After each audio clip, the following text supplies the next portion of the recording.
عزیزان گرامی، آج کی یہ مجلس عزا ایک عظیم معظمہ کے سلسلے میں منعقد ہو رہی ہے کہ کائنات میں یوں تو بہت سی ہستیاں صنف نسبہ کے حوالے سے گزری ہیں، لیکن جو بنت پیغمبر ہیں ان جیسی کوئی ہستی نہیں گزری۔ کیا کہنے ہیں؟ بے شک اگر ہم دیکھتے ہیں کہ کائنات میں، تاریخ میں جتنی بھی خواتین گزری ہیں جو اچھے کردار کی مالکہ رہی ہیں، ان میں چار بڑے بڑے نام آتے ہیں۔ حضرت مریم کا نام بھی آتا ہے، حضرت کلثوم کا نام بھی آتا ہے، حضرت موسیٰ کی بہن جو ہے،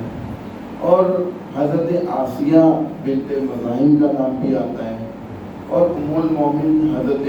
خدیجہ الکبریٰ سلام اللہ علیہ۔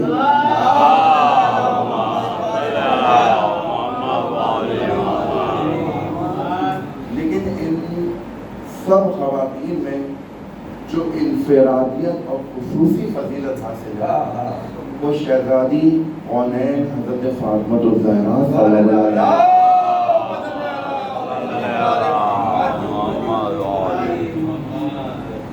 سب سے پہلی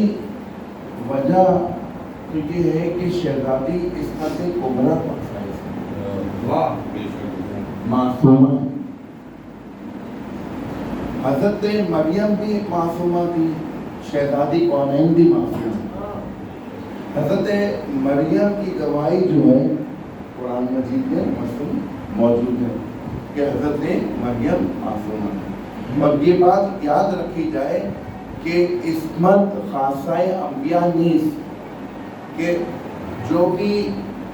اس عہدے پر فائز ہوگا یعنی معصوم ہوگا، معصوم عن الخطا ہوگا، جو خطا کار ہو ہی نہیں سکتا، کیا کہتے ہیں معصوم کہتے ہیں۔ ہمارا یہ عقیدہ ہے کہ جتنے اللہ کی طرف سے رسول آئے تمام معصوم،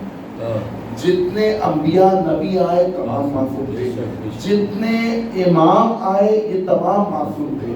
تو انہی معصومین کی فہرست میں شہزادی کا مرتبہ موجود ہے۔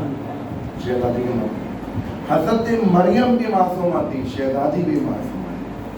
حضرت مریم کے بارے میں بیان یہ کیا گیا کہ حضرت مریم جو تھی اپنے زمانے کی خواتین کی عورتوں کی سردار تھی، جبکہ جو شہزادی کونین ہیں وہ اولین و آخرین تمام زمانوں کی خواتین کی سردار ہیں۔ اور توجہ فرمائے گا، اگر یہ حدیث تو صرف شیعوں کا تو موجود نہیں ہے نا کہ امام حسن اور امام حسین علیہ السلام یہ جوانان اہل جنت کے سردار ہیں، تو اسی حدیث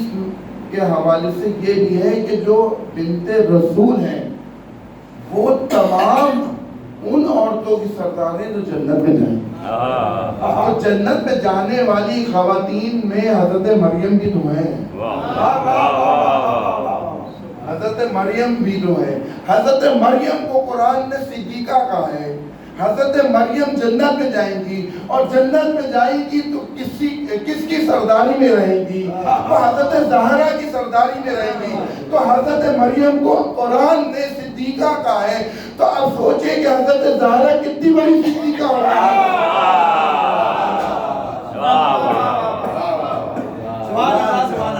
محمد والے محمد صلی اللہ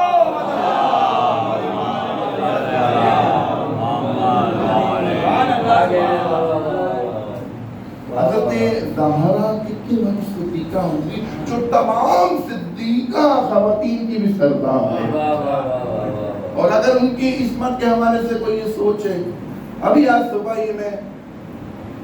ریسرچ کر رہا تھا، اور کل بھی میں نے یہ حضرت آیت اللہ خوئی رحمۃ اللہ علیہ کا یہ باقاعدہ فتویٰ میرے پاس ریٹن موجود ہے کہ اگر کوئی یہ شک کرتا ہے کہ نوزاللہ شہزادی جو ہے خطرناک ہو سکتا ہے، نوزاللہ ثم نوزاللہ، کہ ان کا جو دعویٰ تھا دعویٰ فطر کہ یہ میرا حق ہے، میرے بابا کی طرف سے ملا ہے، چاہے وراثت کے حوالے سے ہو یا ہبہ اور تحفے کے حوالے سے، اگر کوئی اس میں اپنی رائے اور اپنی مداخلت کرتا ہے، اجتہاد کرتا ہے، تو وہ خطا کار ہے۔ کیوں؟ کیونکہ انہوں نے دو باتیں بیان کی، میرے پاس ریٹن فتویٰ موجود ہے حضرت آیت اللہ کوئی کا، اور یہ اجتہاد کا مقام نہیں ہے، توجہ فرمائے گا، یہ تو اجتہاد مجتہدین کرام کرتے ہیں کا اپنا مقام ہے، یہ آپ تک دین پہنچاتے ہیں، کوشش کرتے ہیں، لیکن کچھ جگہیں ایسی ہوتی ہیں جہاں اجتہاد نہیں کیا جاتا۔ ابھی کبھی یہ باتیں بھی سن لیا، مثال کے طور پر فجر کی نماز کتنی رکعت ہے؟ 2 رکعت۔ اب میں مجتہد بن کے کوشش کر کے کہوں جی میں نے بہت علم حاصل کیا ہے اور قرآن مقدس سے بھی حاصل کیا ہے، نجف اشرف سے بھی حاصل کیا ہے، اور میں 50 سال علم گودرزن ہونے کے بعد یہ کہوں کہ میرے نزدیک یہ ثابت ہوا ہے کہ فجر کی نماز 2 رکعت نہیں ہے، 3 رکعت ہے، یہ 1 رکعت، تو مجھ سے کہا جائے گا میاں آپ کہاں اجتہاد کر رہے ہیں؟ یہ مسلمات ہیں، یہاں آپ کے اجتہاد کی ضرورت نہیں ہے، مداخلت نہیں کر سکتے آپ، اس کو کہتے ہیں طے شدہ چیزیں، مسلمان ضروریات۔ تو شہزادی کا معصومہ ہونا یہ مذہب تشیع میں ثابت شدہ ہے، اس میں آپ جو ہے اجتہاد نہیں کریں گے، اور آپ کریں گے تو گویا آپ ایک واضح چیز کے خلاف جو اپنی رائے قائم کر رہے ہیں۔ سلام دیجیے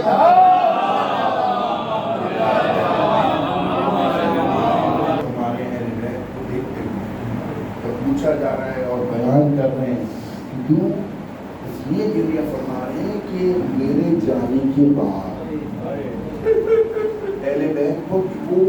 شدید مصائب آئیں گے اس کی وجہ سے گریہ کر رہا ہوں، میرے جانے کے بعد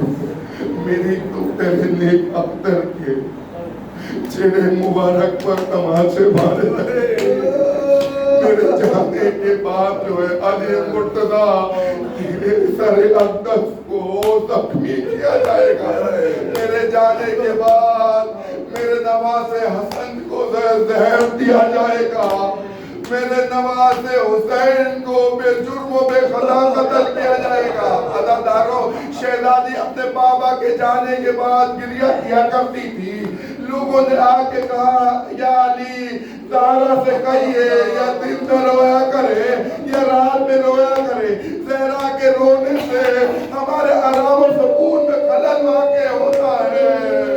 اللہ دارو، ایک بیت الحزن بنایا گیا، شہزادی بچوں کو لے جا کے وہاں پہ گریہ کیا کرتی تھی، لیکن میں عرض کروں گا شہزادی وہ کیسے مصائب تھے، ابھی تو بابا کا کفن بھی میلا نہیں ہوا تھا کہ شہزادی پر ایسے مصائب ٹوٹے کہ شہزادی کو مرثیہ پڑھنا پڑا کہ صبت علیہ مصائب لو انہا صبت علی الایام سننا لیاریا۔ اے بابا، آپ کے بعد حضرت زہرا کے اوپر وہ مصائب ڈھائے گئے کہ اگر روشن دنوں میں ڈھائے جاتے تو تاریک راتوں میں بدل جاتے۔ عزادارو، ایسے مصائب تھے کہ علی سے مطالبہ کرنے لگے کہ علی کو ہمارے قبضے میں دو، ہم علی سے بیعت کا مطالبہ کریں گے۔ انہوں نے اس گھر کی تعظیم تو دور کی بات، اس گھر کا کوئی خیال و بحث نہ رکھا۔ یہ وہ دروازہ تھا کہ ملائکہ آیا کرتے تھے، آیت تطہیر کی تلاوت کیا کرتے تھے، اہل سنت کی بھی روایت موجود ہے، 6 ماہ تک رسول اللہ جو ہے آیت تطہیر کی تلاوت کیا کرتے تھے، لیکن ان لائنوں نے کوئی پرواہ نہ کی اور اس در کو جلا دیا، اس گھر